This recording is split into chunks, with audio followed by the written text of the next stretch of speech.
Amados do Senhor, a paz de Cristo. Jesus continue abençoando sua vida, você que se faz presente aqui nessa noite, e você também em casa que está nos acompanhando através do online, que Deus continue abençoando e fortalecendo mais e mais a sua vida. Então pode deixar também o seu pedido de oração, agradecimento. Nós temos orado por muita gente que tem participado através do online e você também faz parte aí desse momento. Então é um prazer enorme, uma alegria poder adentrar aí no seu lar, onde quer que você esteja, para juntos podermos adorar ao Senhor. Me diz aí como é que está o som, o volume, se está tudo certo, se você está podendo acompanhar aí com a qualidade devida. 2 Timóteo 4, a partir do versículo 6. Você tem aí? Diz assim a palavra do Senhor. Quanto a mim, estou sendo já oferecido por libação, e o tempo da minha partida é chegado. Combati o bom combate, completei a carreira, guardei a fé. Já agora, a coroa da justiça me está guardada, a qual o Senhor, reto juiz, me dará naquele dia. Eu quero começar nessa noite falando desse velho homem preso num calabouço que está mais para uma cova, porque as prisões de antigamente elas não se comparam às prisões de hoje. Então tente imaginar este homem velho, preso, mas ele escreve algo, ele escreve a sua última carta. Ele não tinha internet, não tinha computador, não tinha nenhuma tecnologia a seu favor, mas ele escreve a sua última carta ao seu amado filho na fé. Ele não perdeu tempo, ele escreveu a sua última carta ao jovem Timóteo, ao pastor Timóteo. O que nos deixa intrigados é o que ele escreve.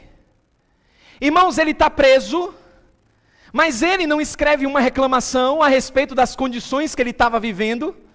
A gente não encontra isso. A gente não encontra nenhuma palavra de desespero ou nenhum remorso. Pelo contrário, a Bíblia diz, quanto a mim, o apóstolo Paulo revela nessa carta, estou sendo já oferecido por libação e o tempo da minha partida é chegado.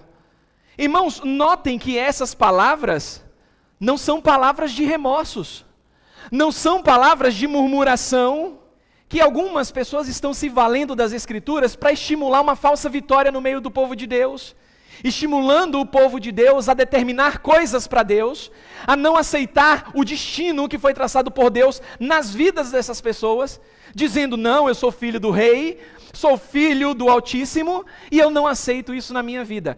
O apóstolo Paulo, que se declara como o principal dos pecadores, pior do que eu e você, ele na prisão, ele estava escrevendo palavras de estímulo ao seu filho na fé, o jovem Timóteo. E é interessante observar que Paulo estava terminando essa maratona maravilhosa de servir a Cristo, onde na igreja, não. Ele estava, irmãos, ele estava preso. A corrida para o apóstolo Paulo, ela não foi fácil, ela foi muito difícil, mas ele suportou muitas coisas. Ele suportou açoites, ele suportou aprisionamentos, naufrágios, abandono, mas mesmo assim, irmãos, ele permaneceu firme num calabouço, sem determinar qualquer que fosse palavra de ordem para Deus. O que é que podemos trazer para as nossas vidas como um desafio, olhando para tudo isso que estava acontecendo na época com o apóstolo Paulo?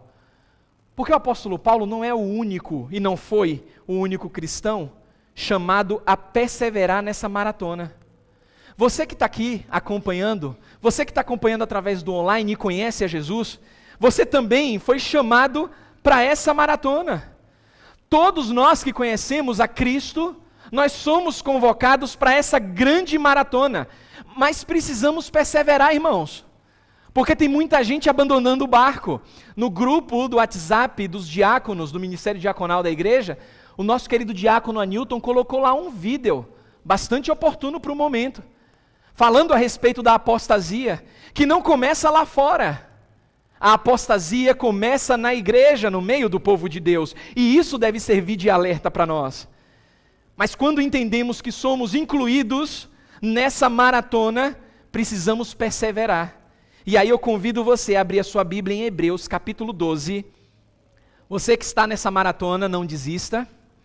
Você que por alguma razão saiu das raias dessa maratona, pulou fora, desistiu e pensa em voltar, volte logo, o mais rápido possível. Porque a Bíblia declara para nós, em Hebreus capítulo 12, a partir do versículo 1, você tem? Diz assim a palavra do Senhor. Acompanhe comigo, igreja. Hebreus 12, versículos 1, 2 e 3. Portanto, também nós, visto que temos a rodear-nos tão grande nuvem de quê? Nuvem de testemunhas, desembaraçando-nos de todo o peso do pecado, que tenazmente nos assedia. Olha a ordem. Corramos, de que forma, irmãos? Corramos com perseverança a carreira que nos está proposta. Mas é correr de qualquer forma? Não. Como é que está aí na sua Bíblia? Olhando firmemente para o autor e consumador da fé, Jesus, o qual em troca da alegria que lhe estava proposta, suportou a cruz, que era minha e sua, suportou a cruz, não fazendo caso da ignomínia, da vergonha, e está assentado à destra do trono de Deus. Olha que interessante aqui agora. Considerai, pois, atentamente aquele que suportou tamanha oposição dos pecadores contra si mesmo, para que não vos fatigueis, desmaiando em vossa alma. Repare que, dentro desse contexto, a vida cristã, ela é ilustrada como uma corrida. Mas uma corrida que deve ser concretizada, porque é nos estimulado a perseverança. E essa corrida, irmãos, ela é uma maratona, não é aquela corrida que a gente costuma acompanhar de 100 metros. É uma maratona, uma verdadeira maratona. E o percurso já foi planejado para nós. Lembra que o apóstolo Paulo, quando escreveu para os irmãos em Éfeso, ele disse que nós somos salvos pelo quê? Pela graça, pelo favor imerecido. E isto não vem de vós. Aliás, pela graça por meio da fé. E isto, a fé não vem de nós. É o quê? Dom de Deus. Não vem das obras para que ninguém se glorie. Nos versículos seguintes, o apóstolo Paulo diz que Deus é tão maravilhoso que já preparou as boas obras para que pudéssemos fazer o quê? Quem lembra? Para o quê? Andarmos nela. Deus é tão bom que Ele é o autor e consumador da fé. Hebreus disse isso, Efésios também. Somos salvos pela graça por meio desse recurso chamado fé, que é um dom de Deus. Olha que coisa boa. Deus nos deu a fé, nos deu o Espírito Santo, preparou toda a pista para que pudéssemos completar a carreira nessa grande maratona. A pergunta é, por que muitos desistem? Com tantos recursos maravilhosos espirituais que nós temos, por que é que muitos ainda desistem? É melhor, e a gente precisa ter certeza, que estamos na raia certa. Porque se você não estiver na raia certa, na divisória correta dessa maratona, você vai sair, e quando você sair, vai sair de uma forma tão assustadora, que para voltar para a raia correta, você pode se perder nos percursos da vida. E isso começa a fazer sentido para aquelas pessoas que tinham uma caminhada constante com o Senhor, e de repente se desviaram, saíram dos caminhos do Senhor e não sabem como retornar. Você precisa saber que está na raia certa. O que é que garante que você está na raia certa? O que é que vai garantir? O próprio escritor aos Hebreus disse: olhando de qualquer forma, firmemente, olhando para quem? Para Jesus, que é o autor e consumador da fé. Porque se eu tiro os olhos de Jesus, se eu olho para aquele que está competindo do meu lado, para o lado direito, para o lado esquerdo, eu vou me desviar.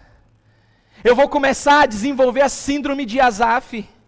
Eu conservei inútil o meu caminho, guardei os meus caminhos no Senhor de maneira inútil. Porque eu busco ao Senhor, mas eu tenho sofrimento na minha vida, eu sou desempregado, eu não como bem, não tenho boas roupas.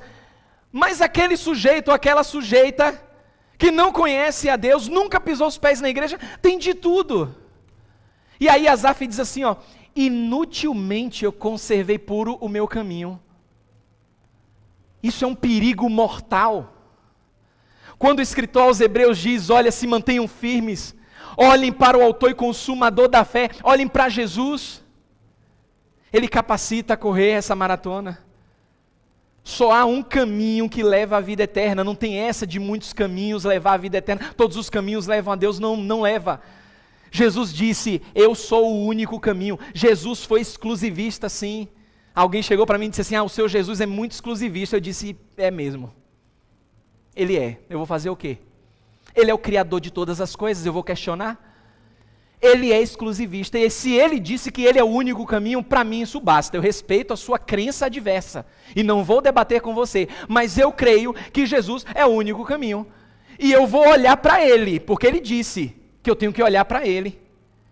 Quando a gente considera, irmãos, a nossa maratona, a gente deve primeiro ter certeza que estamos no percurso certo, que estamos olhando para a pessoa certa. Eu citei aqui essa carta do apóstolo Paulo, porque algumas pessoas, claro, se espelham no apóstolo Paulo, e é bom termos testemunhos de outras pessoas, mas a gente não pode endeusar as pessoas, temos que olhar para Jesus, ele é digno de toda atenção.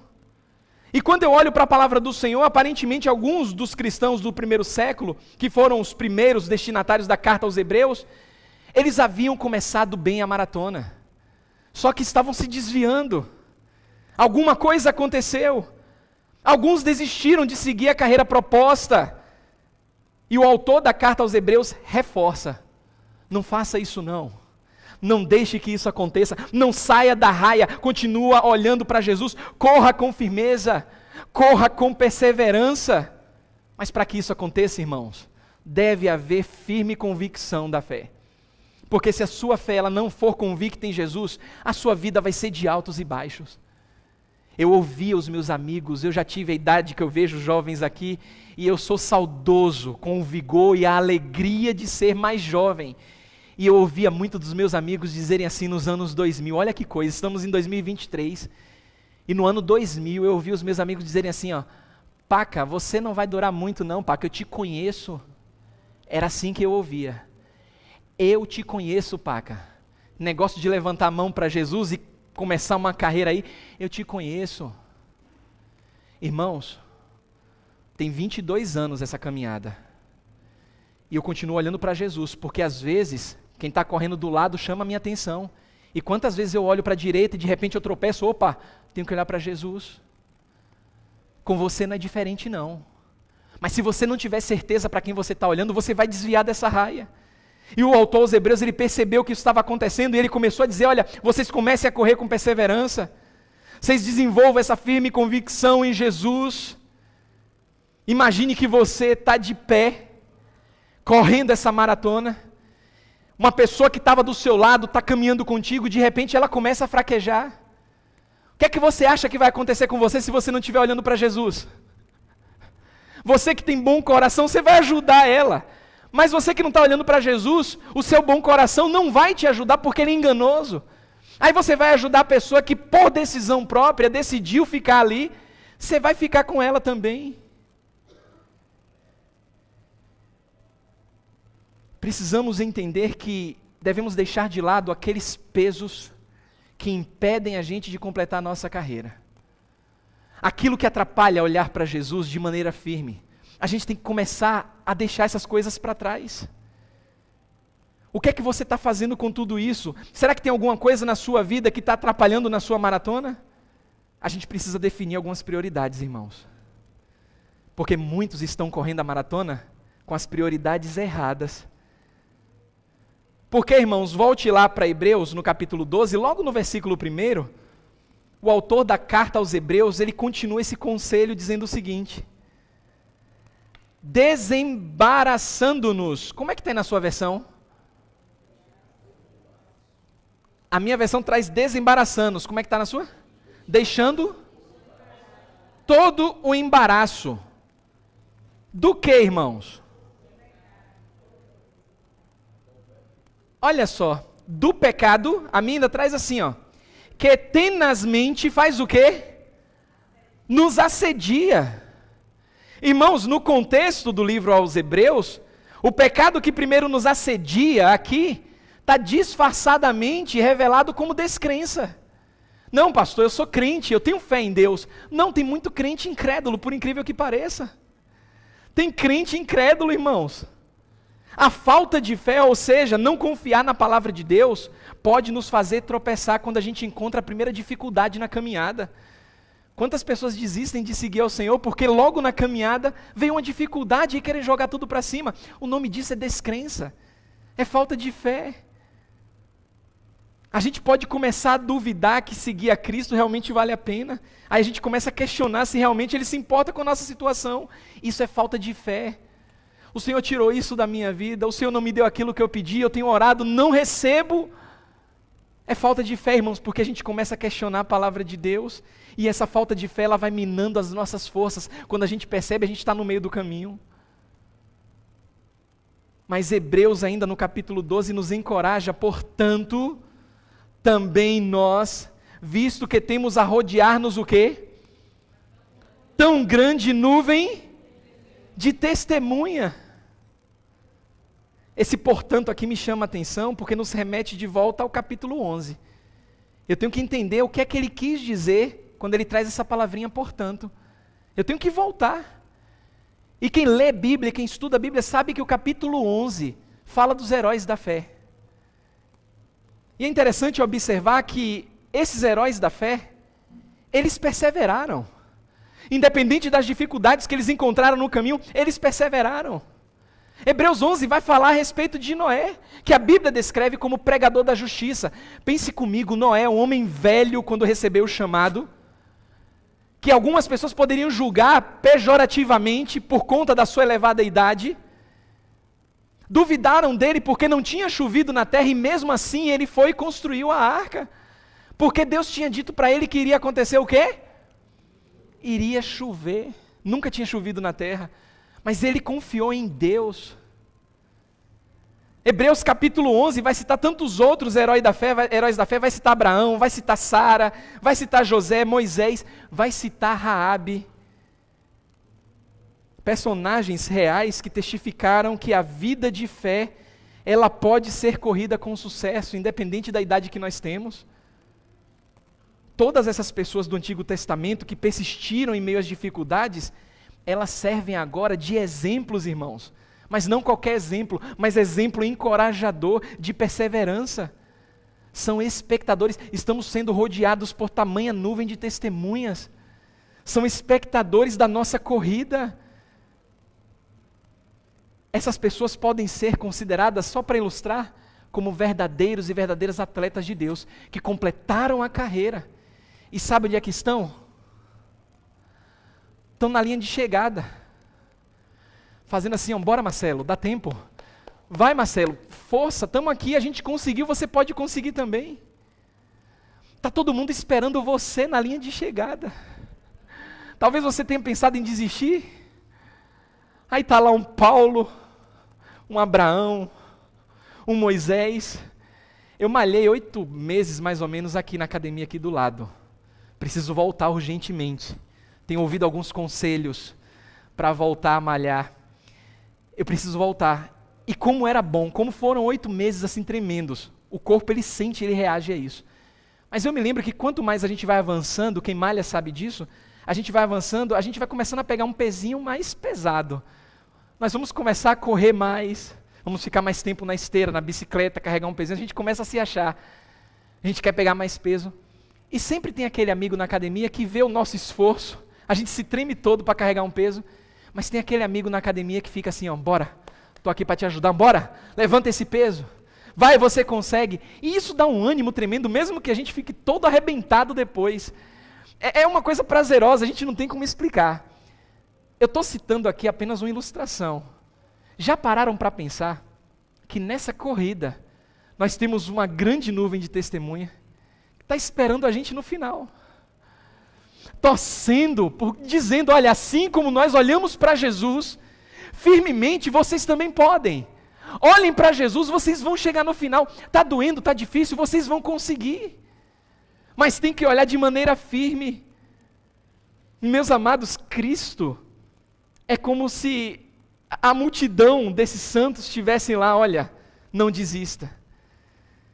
Só que Jesus é o maior exemplo de todos aqueles que torcem por mim, que torcem por você, que oram por nós. Jesus é o maior exemplo, mesmo no meio da multidão, dessa grande testemunha que nós temos a nos rodear. O escritor aos Hebreus, ele deixa claro, olhem para Jesus. Mesmo que lá no final vocês olhem para aqueles que competiram e venceram, olhem para Jesus, porque ele só venceu porque Jesus venceu. E você só vai vencer, não é porque Raabe, não é porque Moisés venceu, é porque Jesus venceu. E Jesus declara, quando a Bíblia fala e nos revela que nós somos vencedores, somos vencedores? Não, você é mais. Você é mais do que vencedor. Jesus está dizendo para a gente, a palavra do Senhor está dizendo para a gente o seguinte: se eu comprei você com o meu sangue, tenha certeza que a vitória é garantida. O pódio só está te esperando. Porque numa maratona comum, eles competem, mas a gente não sabe quem vai vencer. Mas Jesus, por garantir que somos mais do que vencedores, Ele está dizendo, o pódio está te esperando. Está difícil, não desista, continue. Está cansado, não desista. Descanse, mas continue. Porque, irmãos, Jesus, Ele é o autor e consumador da nossa fé. E não somente isso, Jesus correu essa maratona. Aí é que está o prazer maior. Porque poderíamos ter um líder, poderíamos ter um Senhor que está sentado simplesmente mandando e ordenando. Não. Jesus disse assim, ó, eu vou me identificar com você, eu vou tomar a sua forma, eu vou ensinar a você, na dependência do Espírito Santo, que você pode vencer. Porque assim como eu tenho a dependência do Espírito Santo, você também pode. Porque Jesus, sendo Deus, Ele não usurpou ser igual a Deus, mas antes Ele se esvaziou, tomando a forma de servo, nos ensinando que na dependência do Espírito Santo, nós podemos vencer também. Olha o que Deuteronômio, agora volte lá para o começo das Escrituras, o 5º livro das Escrituras, Deuteronômio capítulo 21, abra sua Bíblia, versículo 23, olha o que a Bíblia nos ensina, e olha o que está no currículo do nosso campeão, da nossa inspiração. Se a sua corrida, a sua maratona está difícil, pense que no currículo do nosso campeão, se encontra isso aqui, ó.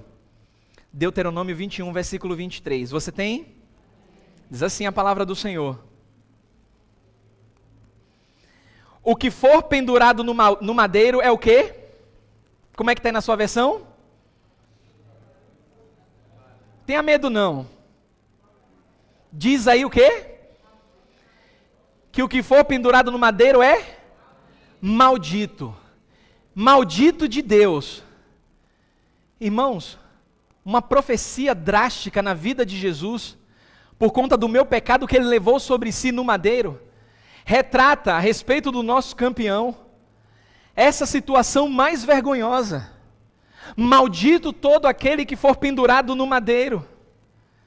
O que é que isso aqui nos ensina e nos encoraja nessa caminhada? É que, irmãos, Jesus, quando Ele foi pendurado na cruz, Ele tinha todos os pecados, meus e seus, sobre aquele corpo inocente. E mesmo assim Ele foi até o final. Ele suportou a dor.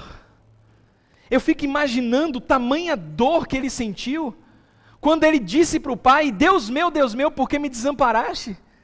Não foi apenas para cumprir as Escrituras, mas Ele sentiu no seu corpo, na sua alma, o desprezo do próprio Pai, naquele momento mais crucial que Jesus se encontrou. É interessante que Isaías também profetizou centenas de anos a respeito de Jesus, que Ele seria ferido, seria oprimido por nós. Isaías capítulo 53, avance um pouquinho. Isaías 53, capítulo 53, versículos 4 e 5. É o retrato do nosso campeão, do nosso Senhor, que precisamos olhar firmemente para Ele. A Bíblia declara que Ele estava aflito, que Ele foi afligido.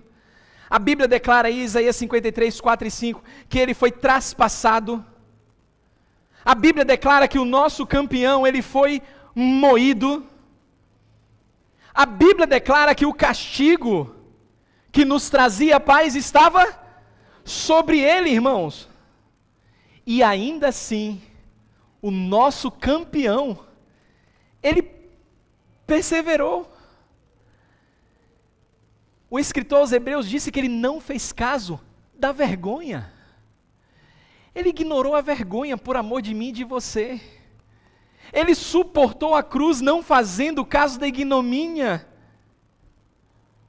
Se a sua corrida ela está difícil, a do nosso campeão foi mais difícil ainda. E é para ele que nós devemos olhar. Humanamente falando, claro que Jesus poderia ter desistido. Ele poderia ter desistido. E olha que não lhe faltou vontade. Porque Lucas registra que no momento de dor, o seu corpo transpirando sangue, por amor a mim e a você, ele disse para o pai dele: Pai, afasta de mim este cálice, mas não seja como eu quero. O que era que Jesus queria naquele momento? A sua humanidade, porque Jesus é o nosso campeão, 100% homem também. A sua humanidade estava dizendo: desista. Desista. Você não precisa passar por isso. As pessoas são ingratas. Você vai morrer por essa gente, não vale a pena. Desista. Essas pessoas, no presente, vão te matar, vão cuspir no seu rosto, vão te bater. No futuro, aquela oração sacerdotal, em João capítulo 17, não rogo, Pai, apenas por aqueles que tu me destes, mas por aqueles que haverão de crer em mim. Elas irão blasfemar, elas irão duvidar de você, e irão se esquecer do seu sacrifício. Desista. Aí Jesus: Pai, afasta de mim isso aí. Mas não seja como eu quero, e sim como tu queres. E o que era que o Pai queria? O mesmo profeta Isaías disse que aprove ao seu Pai, aprove a Deus, fazê-lo moer, porque ele veria o fruto do seu sacrifício. E sabe onde é que está o fruto do sacrifício de Jesus? Não tenha medo não, irmãos. Está aí. Está aí. Você que está acompanhando e conhece a Jesus, olha o fruto do sacrifício de Jesus. Ele ignorou a vergonha. Ele foi até o final, ele completou a carreira. E se Moisés, Jacó, Noé, tantos outros estão lá esperando você chegar, Jesus é o primeiro que vai querer te abraçar. Porque o sacrifício de Cristo, ele é pessoal. Significa que ele morreu por você, exclusivamente numa cruz. Então, meu irmão e minha irmã, você não pode desistir em nome de Jesus. Você tem que continuar firme essa carreira. O diabo ainda está passeando pela terra, e ele vai fazer de tudo para você desistir. Mas em nome de Jesus, você vai olhar firmemente para o autor e consumador da sua fé. O diabo vai tentar fazer você sair da raia. Você vai repreender em nome de Jesus. Vai dizer: olha, o Senhor repreenda porque eu não tenho poder para isso. E eu vou continuar aqui, ó. Eu vou continuar firme porque eu estou olhando para Jesus. Eu não vou desistir. Mesmo que eu estiver cansado, eu vou parar um pouquinho, vou tomar uma água, mas eu vou continuar seguindo firme, olhando para Jesus. Porque, irmãos, vale a pena. Vale tanto a pena que a Bíblia nos ensina, e o próprio Paulo, quando estava solto, ele nos ensinou: aproveitem o tempo. Precisamos remir o tempo, porque os dias são o quê? Bons? São maus. E ele não falou isso da boca para fora, porque quando ele estava preso, ele ensinou mesmo preso, ele disse para Timóteo: você é jovem, tem muita coisa, mas ninguém menospreze a sua fé. Ninguém menospreze a sua mocidade, mas você precisa ser padrão, exemplo dos mais velhos também. Olha, siga firme, Timóteo, porque os meus dias, eles vão se findar aqui, Deus é que sabe. E você acredita que mesmo Timóteo, eu não li aqui, mas depois você pode ler, mesmo sem enxergar direito, ele ainda assim, Timóteo não, Paulo, mesmo sem enxergar direito, na prisão ele disse para Timóteo: olha, traz os pergaminhos para eu continuar lendo aqui, para eu continuar estudando. Traz a Bíblia, porque eu estou aqui e vou continuar até onde Deus quiser. Mas ele estava se despedindo de Timóteo. Ele sabia que o seu fim estava próximo. E a história nos mostra que depois dali ele foi decapitado. Ele não determinou a Deus: Senhor, me tira daqui porque eu sou filho do rei. Senhor, eu tive experiências tremendas com o Senhor. Não. Pelo contrário, ele estimulou Timóteo a permanecer firme. O escritor aos Hebreus, que nós não sabemos quem é, e algumas pessoas até acreditam e atribuem essa autoria a Paulo, eu não sei quem é, não vou me aventurar aqui, mas o escritor aos Hebreus tem algumas particularidades e semelhanças do apóstolo Paulo. Aí eu posso dizer o seguinte: é alguém que também conhecia muito a Deus, tinha intimidade com o Senhor, porque os hebreus, muitos estavam desistindo, mas ele disse: olha, permaneçam firmes, olhem para Jesus, continuem nessa caminhada, porque vale a pena. Porque, irmãos, acima de todo encorajamento em perseverar, está também a confiança no prêmio. Haverá um prêmio para nós, haverá galardões para nós. Como é que anda a sua maratona? Porque as nossas obras, elas serão provadas pelo fogo. Se a sua obra for considerada madeira, feno e palha, você será salvo, mas como que pelo fogo. Mas se tudo aquilo que você faz nessa maratona para Cristo, perseverando, e no dia da provação, ela for considerada como ouro, prata e pedras preciosas, você receberá galardão para a glória do Senhor Jesus. Então não desista em nome de Cristo. Continue firme nessa caminhada. Está difícil? Olhe para Jesus. Começou a olhar para o lado, vai afundar. Começou a olhar para o outro, vai afundar. Olhe para Jesus, porque Ele é o autor e consumador da sua fé. Pai santo e querido, obrigado, Senhor. Louvado seja o teu maravilhoso nome, Jesus. Te agradecemos, Senhor, pois não merecemos nada. Imagine, nós somos pecadores, miseráveis. O Senhor completou uma carreira, tomou o nosso lugar numa cruz, venceu, nos garante a vitória. E mesmo sendo pecadores, mas redimidos pelo teu sangue maravilhoso, o Senhor ainda promete nos premiar depois dessa carreira, Senhor. Isso nos constrange, Pai. O seu amor nos constrange. Mas tem de ser assim, porque isso nos coloca no nosso lugar, nos faz enxergar quem somos e principalmente quem o Senhor é. Então, muito obrigado, Senhor.